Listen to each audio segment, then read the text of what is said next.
Olá, de volta com o Regimento Interno, de volta para estudarmos a competência das câmaras cíveis, o artigo 37 do Regimento Interno. É importante perceber a divisão material entre as câmaras cíveis que nós estudamos na aula passada, tá? Da primeira até a oitava Câmara Cível, eu tenho uma determinada matéria cível. E da nona até a 18ª Câmara Cível, eu tenho, as demais matérias cíveis que são de competência do Tribunal de Justiça. Então, atenção, ó. Falei do artigo 36, eu tenho uma divisão material de competência. Falei do artigo 37, eu estou falando da competência das câmaras em si. Mas é claro, quando for o caso, tá, eu tenho que observar a divisão material de competência que nós estudamos no vídeo passado, que nós estudamos na aula passada, tá? Vejam só o texto do artigo 37. É uma questão simples, tá? Questões de concurso que não ensejam maiores complicações no dia da prova. Vejam só o artigo 37. Compete às câmaras cíveis processar e julgar. Inciso 1º, com a participação de todos os seus membros, ou seja, 5 desembargadores. Então não se esqueçam, com a participação dos 5 desembargadores que compõem a Câmara, tá? Então compete às câmaras cíveis processar e julgar. Inciso 1º, com a participação de todos os seus membros. A linha A ação rescisória de sentença, observada a sua competência recursal. Ação rescisória em cima de sentença, observada a competência recursal, ou seja, observada a divisão material de competência que nós estudamos no artigo 36, tá? Vou dar um exemplo aqui, ó. Eu tenho uma sentença do juiz da infância e da juventude, tá? Então, o juiz da vara, da infância e juventude, tá? Então, o juiz da vara da infância e da juventude, eu tenho que lembrar que existe um juiz de direito aqui, tá? Ele proferiu a sua respectiva sentença, que é a decisão de primeiro grau, a decisão de primeira instância. Transitou em julgado. Eu não tive a interposição de qualquer tipo de recurso, tá? Transitou em julgado. Se transitou em julgado, não cabe mais recurso. Mas, e se surgir no futuro, tá, uma prova inequívoca, por exemplo, que essa sentença contém algum tipo de erro judiciário? Eu não posso ter uma ação rescisória em cima dessa sentença? Posso, só que aí eu tenho que lembrar que a ação rescisória não é recurso, é um processo de competência originária dos tribunais, tá? Então, no âmbito dessa sentença, quem que pode julgar uma ação rescisória e não um recurso, tá? Não é recurso, uma ação rescisória relativa a essa sentença da vara da infância e da juventude. Ora, necessariamente uma das câmaras cíveis do TJMG.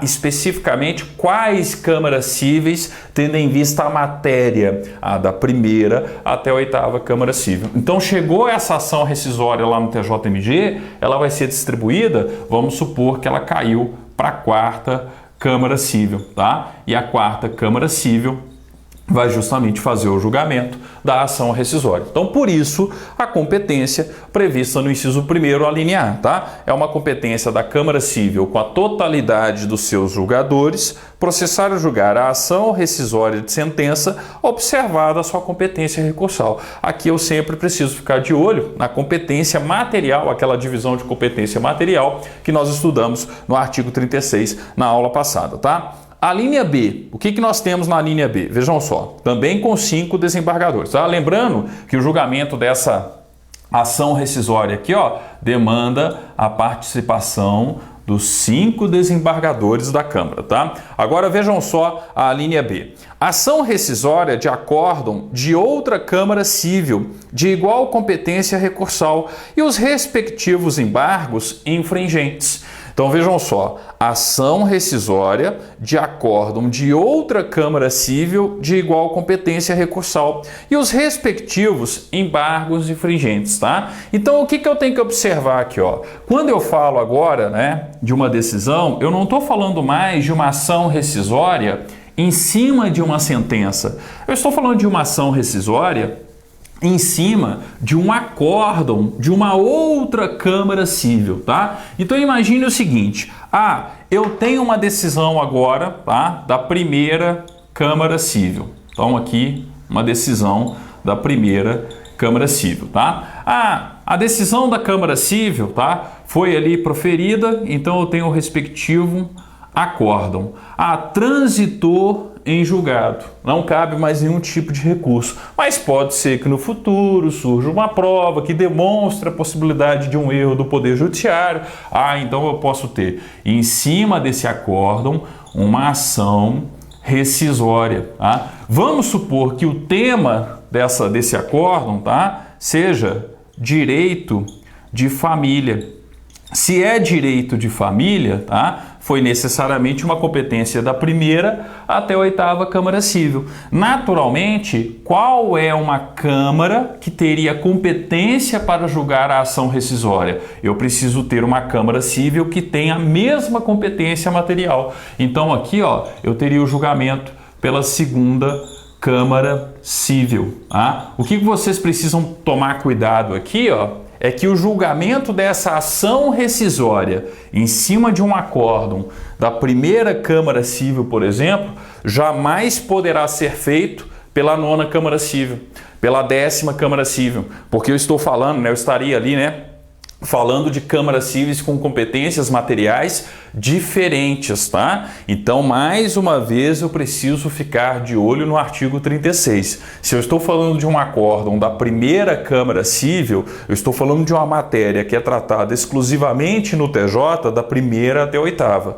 Se eu vou ter uma ação rescisória em cima desse acórdão, precisa ser julgado, a ação rescisória precisa ser julgada por uma Câmara de mesma competência, ou seja, por uma Câmara que também tem a atribuição material, a competência material, melhor dizendo, tá? De julgar os temas que estão relacionados com aquela Câmara que proferiu o acórdão, tá? No meu exemplo aqui, direito de família, primeira até a 8ª. Então, quem vai julgar a ação rescisória, se o acórdão é da primeira Câmara Civil, no caso, vai ser a 2ª Câmara Civil. Só que, além disso, o finalzinho da linha fala assim, vejam só a linha novamente, mas principalmente o final, ação rescisória de acórdão de outra Câmara Civil, de igual competência recursal, e os respectivos embargos infringentes, tá?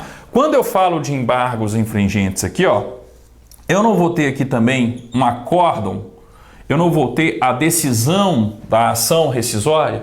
Pode ser que esse acórdão não seja unânime, então pode ser que eu tenha aqui, 3-2, afinal de contas, quando eu falo do julgamento de ação rescisória, eu sempre tenho a participação de 5 julgadores, é uma Câmara Civil com a totalidade dos membros. Mas pode ser que o acórdão não tenha sido unânime, pode ser que tenha ficado ali, por exemplo, 3-2.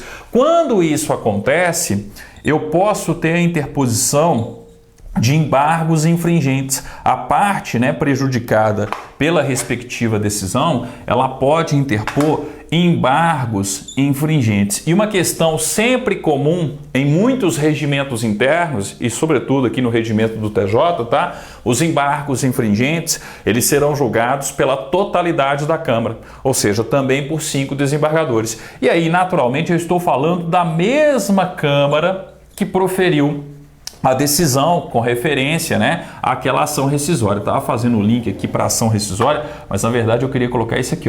É para a mesma Câmara que fez o julgamento da ação rescisória. Tá? Então, por isso, o final da linha B. Então, atenção, falei do artigo 37, inciso 1º, a linha B, eu tenho uma competência das câmaras cíveis para processar e julgar ação rescisória de acórdão de outra Câmara Civil de igual competência recursal. Então, exemplo, a primeira Câmara Civil proferiu o acórdão. Eu tenho uma ação rescisória que não é recurso, tá? Em cima do acórdão. Quem que vai julgar? A 2ª Câmara Civil. Tive um novo acórdão, uma nova decisão, a decisão agora da ação rescisória. Não foi unânime. Se não foi unânime, cabem embargos infringentes, o finalzinho da linha, tá? E os respectivos embargos infringentes, que serão julgados pela própria Câmara Civil que julgou a ação rescisória, tá? Isso acontece hoje no regimento interno do TJ porque não existem mais os grupos de câmaras cíveis que existiam nos regimentos antigos, tá? Então eles modificaram essas regras de competência justamente por conta da não existência mais, né, do fim dos grupos de câmaras cíveis. Atenção, tá? O que acabou foram os grupos de câmaras cíveis. Os grupos de câmaras criminais continuam. Daqui a pouco nós vamos estudar os grupos de câmaras criminais no artigo 38, tá? Bem, além disso, além da linha A e da linha B, tem chance de ser cobrada a linha A, a linha B? Tem, mas remota, tá? Porque, sinceramente, se o examinador for cobrar alguma coisa no inciso 1º, a tendência é que seja a linha C, mandado de segurança, julgamento de mandado de segurança. Então, vejam só, marquem, remarquem e, sobretudo, a linha C, número 1, tá? Artigo 37. Compete às câmaras cíveis processar e julgar, a linha C, um mandado de segurança contra. Então, ó, processar e julgar com a totalidade dos desembargadores, com 5 desembargadores, o mandado de segurança contra. Marquem o número 1. Ato de secretário de Estado, do presidente do Tribunal de Contas, do Procurador-Geral de Justiça, do Advogado-Geral do Estado e do Defensor Público-Geral Estadual. Não se esqueçam do número 1 da linha C, tá? Eu estou falando de julgamento de mandado de segurança. Mandado de segurança contra quais autoridades? Contra secretário de Estado, contra o presidente do Tribunal de Contas, contra o advogado-geral de Estado, contra o procurador-geral de Justiça, o defensor público-geral. Então vejam só, agora ó, é mandado de segurança contra ato, né? Típica questão de concurso, típica questão regimental. Ah, um ato que lesou direito líquido e certo. E quem que emanou o ato? Ah, foi o secretário de Estado, tá? Além do secretário de Estado, o presidente do TCE, do Tribunal de Contas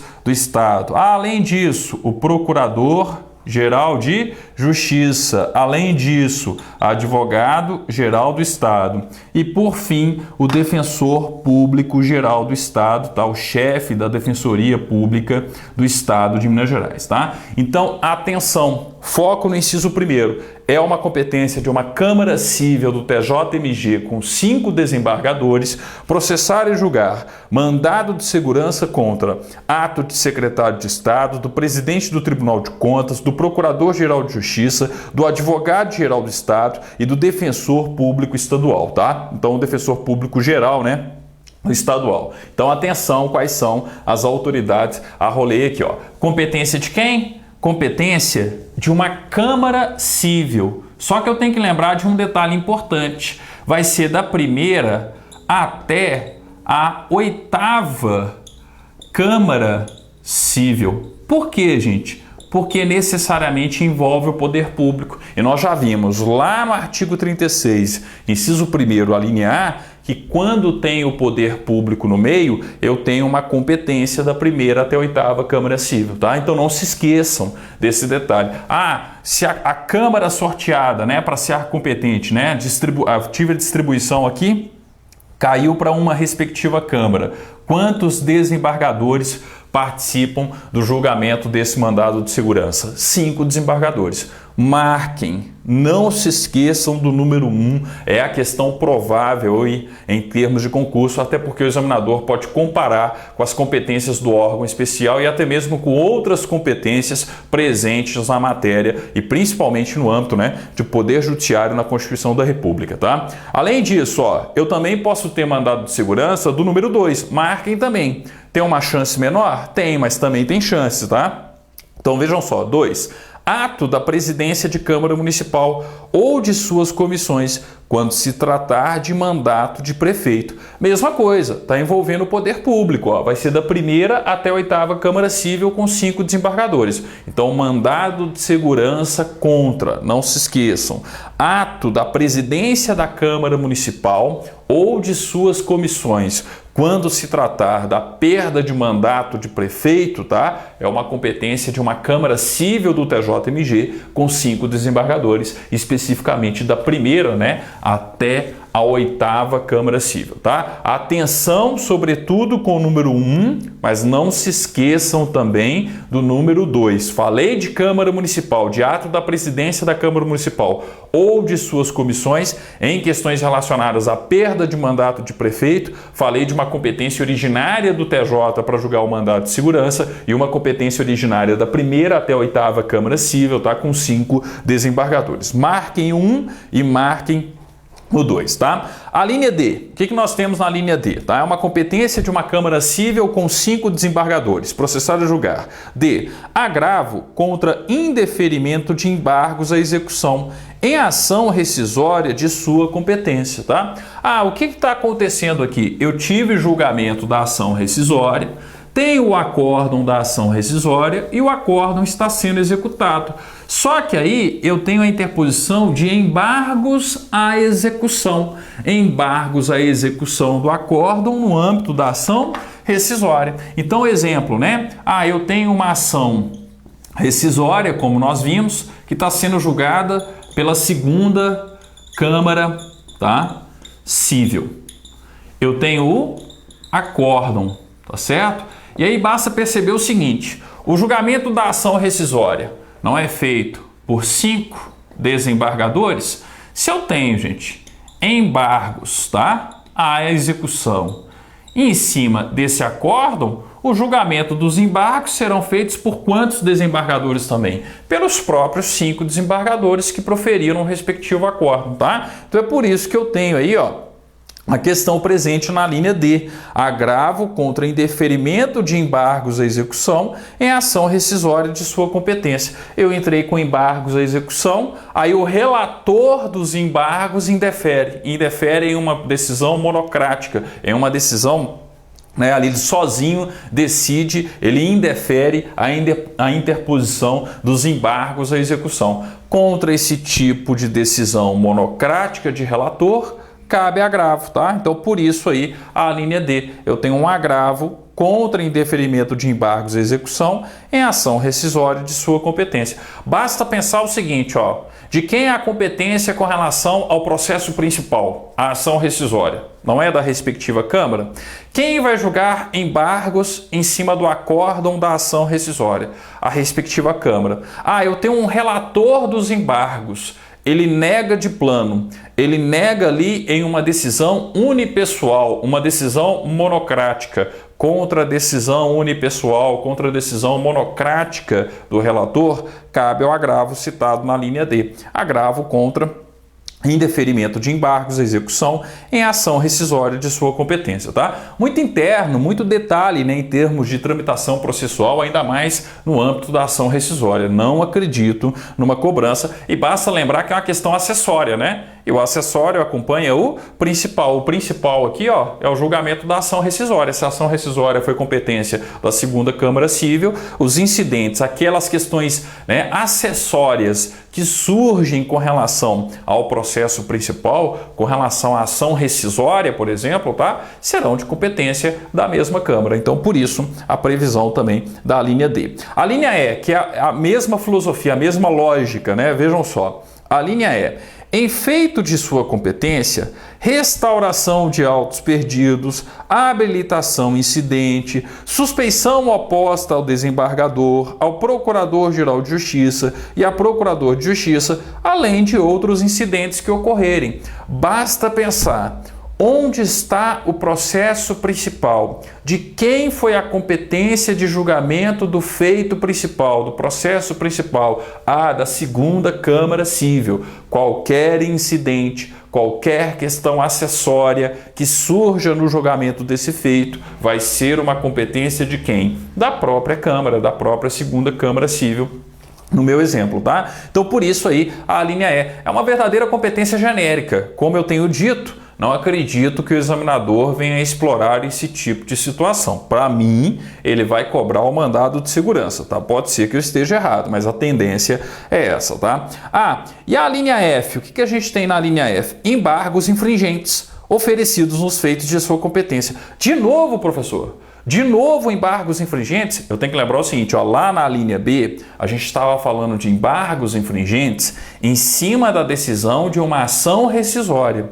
Aqui nós temos uma outra situação, tá? Imaginem o seguinte, ó, embargos infringentes, né, como eu tenho sempre dito aí, vai ser julgado sempre por 5 desembargadores, tá? Então imagine a seguinte situação aqui, ó. Eu tenho o juiz da vara, tá? De família. Então, uma das varas de família, por exemplo, tá? Do Fórum Lafayette. Então aqui eu tenho o juiz de direito. Ah, da decisão do juiz de direito, né? Então aqui eu tenho a sentença, tá?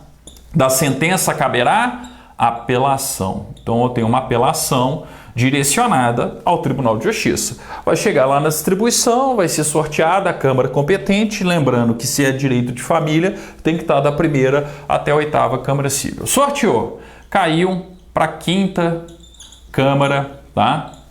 Civil do TJMG. Ah, se é uma apelação, a 5ª Câmara Civil vai julgar com quantos desembargadores? Com 3 desembargadores. Por quê, professor? A gente vai ver mais à frente, ó. Vejam só o artigo 37, inciso 2º, a linha C, ó. É competência de uma Câmara Civil, inciso 2º, processar e julgar, né? Inciso 2º, em turma de 3 julgadores, a linha C, recurso de decisão de primeira instância. Então agora eu estou falando de recurso. A apelação é um recurso contra a decisão de primeira instância, contra a sentença. Contra a sentença caberá apelação. A apelação foi distribuída dentro do TJ, caiu para a 5ª Câmara Civil. Ela vai julgar com 3 desembargadores. Aí imagine o seguinte, ó, eu tenho o acórdão da 5ª Câmara Civil e não foi unânime, ficou 2-1.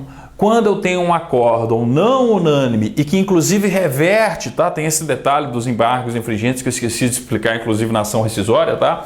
Eu tenho um acórdão não unânime, tá? E que reverte a decisão anterior.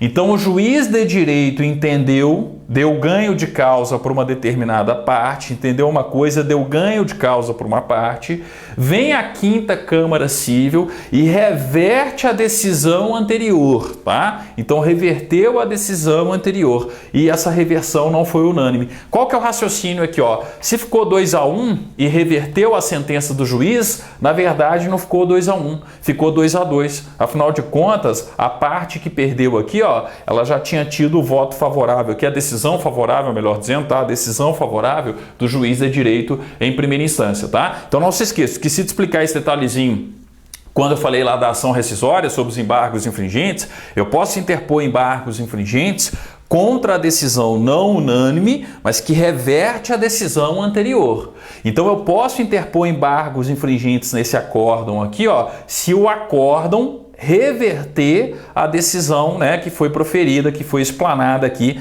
na sentença. Então, se aqui a parte X foi a ganhadora e agora aqui no acórdão a parte Y é que foi a ganhadora, a outra parte, a parte contrária, eu tenho que lembrar que a parte X que saiu perdendo aqui no acórdão agora, ela pode interpor o que, gente? Ela pode interpor embargos infringentes, tá? Os embargos infringentes serão julgados por quantos desembargadores agora? Agora eu vou ter o julgamento, tá, pela própria 5ª Câmara Civil, mas com 5 desembargadores, tá? Então isso aqui, ó, é o artigo 37, inciso 1º, a linha F. Eu estou falando dessa situação em específico e não mais da questão referente à ação rescisória, tá? Não sei se o examinador vai chegar a tanto, tá? Mas tá aí, ó, basta lembrar. Se eu tenho uma decisão de primeiro grau, contra a decisão de primeiro grau, contra a sentença caberá apelação.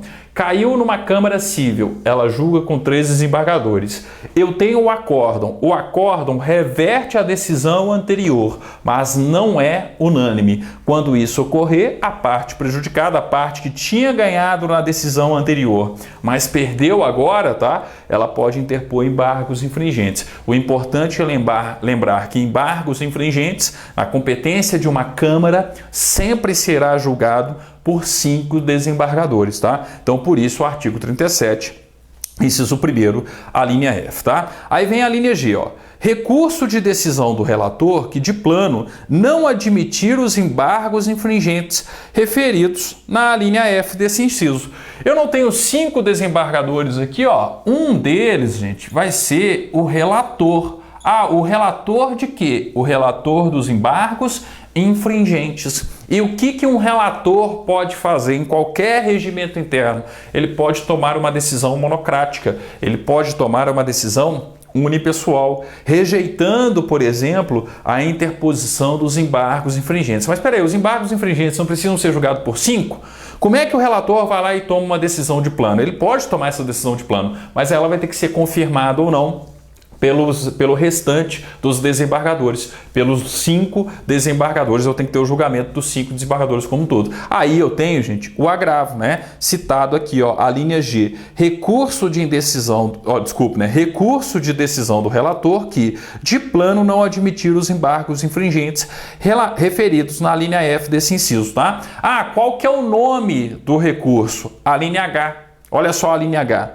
Agravo interno interposto em feito de sua competência, tá? Então, ó, o relator tomou a decisão monocrática unipessoal, cabe agravo interno. É o antigo, gente, agravo regimental que estava previsto nos regimentos anteriores do TJMG. Então eu tenho um agravo interno contra a decisão do relator. Basta lembrar, desse relator tomou uma decisão monocrática, unipessoal, tá? Cabe agravo interno contra a decisão desse relator, de modo que o órgão colegiado confirme ou não a decisão tomada de forma monocrática, de forma unipessoal e de plano, tá? Imediatamente pelo respectivo relator, tá? Então, ó, a linha G, aliás, né, é isso mesmo, a linha G é exemplo da linha H. Qual que é o nome do recurso citado aí na linha G? Ah, o agravo interno, tá? E é um agravo interno interposto em feito de competência da Câmara quando a Câmara está julgando com 5 desembargadores, tá? Bem, além disso, ó, a linha I, marquem a linha I, o habeas data contra as autoridades mencionadas na linha C deste inciso. Então, habeas data contra ato do secretário de Estado. Câmara Civil do TJMG com 5 desembargadores. Quais câmaras? Da primeira até a 8ª, tá? Habeas data contra o PGJ, Procurador-Geral de Justiça, contra o Advogado-Geral do Estado, contra o Presidente do Tribunal de Contas do Estado, contra o Defensor Público Geral Estadual, tá? Competência de uma Câmara Civil do TJMG com 5 desembargadores, tá? Atenção! Cuidado com o remédio constitucional. A tendência maior do examinador, como eu tenho dito, é a linha C e inclusive o número 1. Mas vocês não podem esquecer também, tá, da linha I, que fala a respeito do habeas data contra as autoridades mencionadas na linha C, tanto o número 1 quanto o número 2, tá? Não se esqueçam aí, né, dessa questão. Além disso, né, J, questão óbvia. Embargos declaratórios opostos a acórdão que tiver proferido.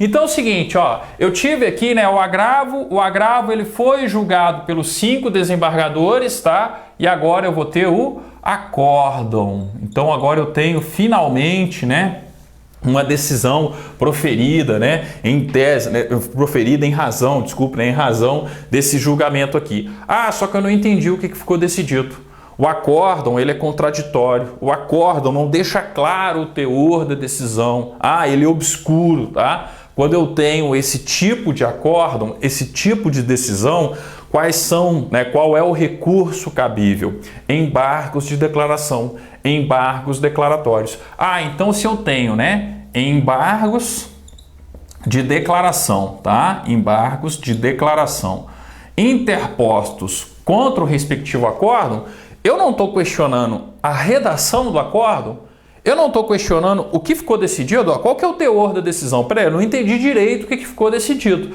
Ora, quem que vai julgar, tá, o respectivo, né, os embargos de declaração? A mesma Câmara que proferiu, gente, o acórdão. Então, a mesma Câmara que a gente tem tratado aqui no nosso exemplo, ó, a 5ª Câmara Civil. Só que num acórdão que foi proferido com quantos desembargadores? Ora, com 5 desembargadores. Então, os 5 desembargadores irão julgar os embargos de declaração, tá? Ah, se surgisse aqui, gente, ó, porque poderia ter surgido aqui também, ó, embargos de declaração.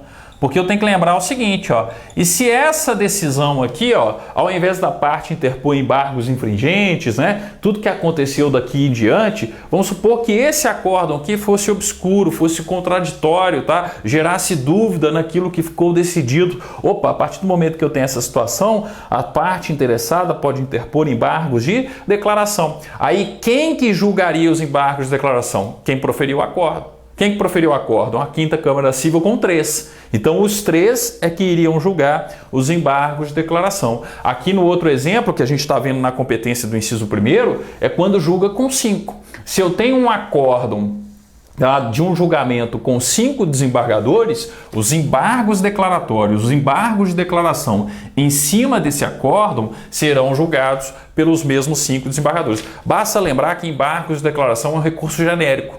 Se eu tenho, por exemplo, um acórdão do órgão especial e o acórdão do órgão especial é contraditório, gera dúvida, tá? Enfim, se eu tenho aí a possibilidade de interpor embargos de declaração em cima do acórdão do órgão especial, quem vai julgar os embargos de declaração? O órgão especial. Ah, se foi competência do Supremo, eu tenho um acórdão do Supremo Tribunal Federal, embargos de declaração em cima de um acórdão do Supremo Tribunal Federal. O Supremo Tribunal Federal. E assim por diante. Ou seja, estamos mais uma vez diante de uma competência genérica. É uma questão, gente, acessória, que surge em cima de uma questão principal, de um processo principal. Se eu tenho o acórdão julgado por 5, os embargos de declaração também serão julgados pelos mesmos 5, pelo mesmo órgão que proferiu o acórdão, porque no fundo, eu estou questionando o teor da decisão em si, a compreensão da decisão em si. É por isso que, inclusive, né, muitos desembargadores não gostam que a parte interponha embargos de declaração. Afinal de contas, eu estou questionando a redação, né? E muitas vezes também tem intuito meramente protelatório, né? Mas enfim, né, não vou entrar nos méritos práticos aí, né, do respectivo recurso, ok? Então, ó, do 37, inciso 1º, probabilidade maior, a linha C e, sobretudo, a linha C, número 1. Depois, habeas data, a linha I. As demais questões são muito processuais, tá? Até então, né, não foram cobradas ainda pelo TJMG em concursos públicos. Se porventura forem, vocês já estão esclarecidos com relação a essas questões. Agora é o seguinte, ó, inciso 2º, em turma de 3 julgadores. Nós já vimos uma hipótese, né? Quando eu tenho ali recurso contra a decisão de 1º grau, exemplo, apelação, tá? Então vejam só. Em turma de 3 julgadores, a linha A, 2, 3 asteriscos na linha A. O examinador vai comparar com o inciso 1º a linha C. Olha só o que eu tenho na linha A. Em turma de 3 julgadores, o mandado de segurança contra ato ou decisão do juiz de direito, desde que relacionados com processos cujo julgamento em grau de recurso seja de sua competência, excetuada a hipótese prevista na linha B do inciso 2º do artigo 39 desse regimento, tá? Quando eu falo da linha B do inciso 2º do artigo 39, eu estou falando de mandado de segurança em matéria criminal, contra ato do juiz de direito titular de uma vara criminal, tá? Então, naturalmente, não vai ser competência de uma Câmara Civil, tá? Então, atenção, ó, é uma competência de Câmara Civil do TJMG em turma de 3 julgadores, 3 desembargadores, tá? Julgar mandado de segurança contra ato de juiz de direito, tá? Mandado de segurança contra ato de decisão de juiz de direito, desde que relacionados com os processos cujo julgamento em grau de recurso seja de sua competência. Então, por exemplo, mandado de segurança contra ato do juiz de direito de família, tá? No âmbito de uma vara de família, né? Uma vara de família do Fórum Lafayette, por exemplo, competência de quem para julgar o mandado de segurança? Da 1ª até a 8ª Câmara Civil, mas eu tenho que lembrar que o julgamento do mandado de segurança é com 3 desembargadores. Pessoal que já estudou para concursos anteriores do TJ. Cuidado, antigamente qualquer mandado de segurança eram por 5, tá? Era por 5 desembargadores. Hoje não. Hoje eu tenho um mandado de segurança sendo julgado por 5, inciso 1º a linha C, tá? E tem um mandado de segurança sendo julgado por 3, inciso 2º a linha A. Então atenção cuidado, né, com essa questão aí, tá? Só para a gente esquematizar isso aqui, ó, né, para ficar bem claro, tá? Essa questão aí referente, né, a esse mandado de segurança, eu vou voltar a falar do ato, né, de um juiz de direito de família, por exemplo, tá? Então aqui, ó, eu tenho um ato de um juiz de direito, é o juiz da vara de família. Então, o juiz da vara de família, o que ele fez? Ele lesou o direito líquido e certo de uma determinada pessoa. Então, eu tenho um ato do juiz de direito, um ato praticado pelo juiz de direito, não estou falando de decisão dele, não estou falando de sentença, tá? Eu tenho um ato que lesa direito líquido e certo. Opa, mandado de segurança, então, contra o ato do juiz de direito. Competência originária do TJMG, mas de uma Câmara Civil. E aí, necessariamente, da primeira até a oitava Câmara Civil do TJMG. O importante é lembrar que esse mandado de segurança vai ser julgado por 3 desembargadores, né? Eu vou distribuir, vai cair para uma das câmaras, da primeira até a oitava, e o julgamento desse mandado de segurança, que é uma competência originária do tribunal, tá? Vai ser feita por 3 desembargadores. Vai ser feito, né? O julgamento vai ser feito por 3 desembargadores, tá? Então essa é a hipótese prevista na linha A. A linha B, em feito de sua competência, restauração de autos perdidos, habilitação incidente, suspeição oposta a desembargador, a procurador de justiça e a juiz de direito, além de outros incidentes que ocorrerem. De quem é a competência do feito principal? Da Câmara Civil com 3 desembargadores. Então, qualquer incidente que surja vai ser competência da mesma Câmara Civil com os mesmos 3 desembargadores. Estamos diante, mais uma vez, de uma questão genérica e acessória. O que vale lembrar aqui, ó, é a questão do juiz de direito citada, tá? Uma exceção contra juiz de direito. Há uma exceção de suspeição. Exceção de suspeição contra o juiz de direito. O juiz de direito é suspeito, não poderia participar do julgamento de uma determinada ação, tá? Mas aí ele não declara a suspeição. A parte interessada pode ingressar com uma exceção de suspeição contra o juiz de direito. Se é juiz de direito de matéria civil, naturalmente quem vai julgar essa exceção de suspeição é uma Câmara do TJMG, uma Câmara Civil com 3 desembargadores. A linha C, marquem a linha C. Recurso de decisão de primeira instância. Juiz de direito decidiu contra a decisão do juiz de direito, contra a sentença, por exemplo, caberá apelação. A apelação tem que ser julgada por 3 desembargadores. Isso é regra geral no Brasil, tá? Todo recurso contra a decisão de primeiro grau tem que ser julgado pelo órgão imediatamente superior por 3 julgadores. Um exemplo que nós já vimos lá na Lei de Organização e Divisão Judiciárias, né? Turma recursal. A turma recursal não é composta por 3 titulares? Se o juizado especial decide, da decisão do juizado especial, não cabe recurso para a turma recursal julga com 3, tá? Então, sempre que eu tiver uma decisão de primeiro grau, o recurso contra a decisão de primeiro grau vai ser apreciado por 3 julgadores, tá? Gente, de volta, tá, com o artigo 37, eu tive que fazer um corte, uma edição no vídeo passado, no finalzinho do vídeo passado, porque acabou a bateria da câmera, tá? Eu não percebi que a aula já estava aí com 35, 36 minutos, tá, de duração, enfim, acabou, né, terminando a bateria da câmera, então estou regravando simplesmente para a gente finalizar o restante aí do artigo 37. Se bem que o mais importante, tá, do 37 inciso segundo a gente já viu, que é a linha A e a linha C. Lembrar da questão do mandado de segurança e lembrar aí do inciso, né, do inciso segundo, a linha C também, recurso contra a decisão de primeira instância, tá? Agora é o seguinte, ó, D, embargos de declaração em feito de sua competência. Também já vimos. Eu estou falando de uma questão genérica, um recurso de natureza genérica, mas só para não ficar dúvida nenhuma, juiz de direito profere, por exemplo, a sua respectiva sentença. Da sentença caberá a apelação. A apelação será distribuída lá dentro do TJ. Caiu agora para a 4ª Câmara, tá? Caiu para a 4ª Câmara Civil, tá? A 4ª Câmara Civil profere o seu acórdão. E aqui, ó, se é recurso contra a decisão de primeiro grau, né? Quantos desembargadores? 3 desembargadores, tá? Não entendi o que ficou decidido. Ficou obscuro, ficou contraditório, gerou dúvida, tá? Embargos de declaração, tá? Então não se esqueçam mais uma vez que a gente está vendo esse recurso aqui, ó, de natureza genérica. Quem que vai julgar os embargos de declaração? Aqueles mesmos desembargadores que proferiram o respectivo acórdão. Então é competência da própria quarta Câmara Civil dos respectivos desembargadores, os 3 desembargadores que foram responsáveis pelo acórdão, tá? Então, mais uma vez, é um acessório que acompanha o principal. O que foi o principal aqui? Ó, a apelação julgada pela quarta Câmara Civil.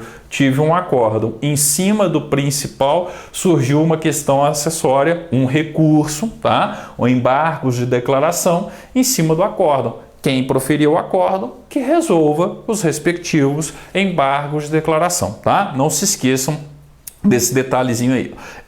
Em matéria civil, conflito de jurisdição entre autoridades judiciárias de primeira instância do Estado. Conflito de jurisdição é a mesma coisa que conflito de competência. E aí basta lembrar o seguinte, eu tenho um juiz de direito. Então, exemplo, um juiz de direito de Belo Horizonte. Em um conflito de competência, um conflito de jurisdição com o juiz de direito de Betim, na região metropolitana de Belo Horizonte. É matéria civil. É uma questão, por exemplo, referente ao meio ambiente, tá? Se é meio ambiente, gente, também é competência de quais câmaras cíveis do TJMG? Da primeira até a 8ª. Então, a gente sempre precisa ficar atento, tá? A divisão material de competência existente lá no artigo 36. Então, se eu tenho esse tipo de conflito de jurisdição aqui, conflito de competência, é competência originária do TJ resolver esse conflito de competência, né? Eu tenho que observar aqui uma regra de hierarquia. Se um juiz de direito está brigando com o outro, existe um conflito com relação, né, a saber quem é efetivamente competente para o julgamento de uma causa, quem vai resolver isso é o órgão judiciário imediatamente superior, uma questão de hierarquia, tá? Então vai ser competência naturalmente do TJ. E aí o regimento interno coloca, nesse caso especificamente aqui, da primeira, né, até a 8ª Câmara, tá? Civil, porque nós estamos falando de uma matéria que é tratada da primeira até a 8ª Câmara Civil. Então, uma das câmaras ali vai resolver esse conflito de competência, vai resolver esse conflito de jurisdição, tá? Vale a pena marcar, por quê? Pode ser que o examinador compare com a competência do órgão especial, pode ser que o examinador compare com questões que nós já estudamos na competência do Supremo, na competência do STJ, afinal de contas eu estou falando de conflito de competência, e isso está presente não só no regimento interno, mas na própria Constituição da República. Quem já assistiu o Poder Judiciário na Constituição da República sabe disso, tá? Então, em matéria civil, conflito de jurisdição entre autoridades judiciárias de primeira instância do Estado. Agravo interno contra a decisão unipessoal do relator, que negar seguimento ou dar provimento a um recurso em feito de sua competência, observada a legislação processual civil. Eu tenho que lembrar o seguinte, se uma Câmara está julgando com 3 desembargadores e o relator, tá, no respectivo julgamento, ele dá provimento ou nega provimento a um determinado recurso que foi interposto, toma uma determinada decisão, tá? E é uma decisão monocrática, uma decisão unipessoal dele, cabe recurso. E qual que é o recurso? Agravo interno, tá? Então a linha F, tá? Que nós já vimos aí, já vimos com 5, no caso lá dos embargos infringentes. Quando acontecer com 3, o relator aqui, em uma determinada situação, tomou uma decisão unipessoal, tomou uma decisão monocrática, tá? A contradecisão monocrática cabe agravo interno contra a decisão do relator. O julgamento não estava sendo feito por 3, então os 3 é que irão julgar o respectivo agravo interno, tá? Então basta observar isso, é sempre uma questão acessória.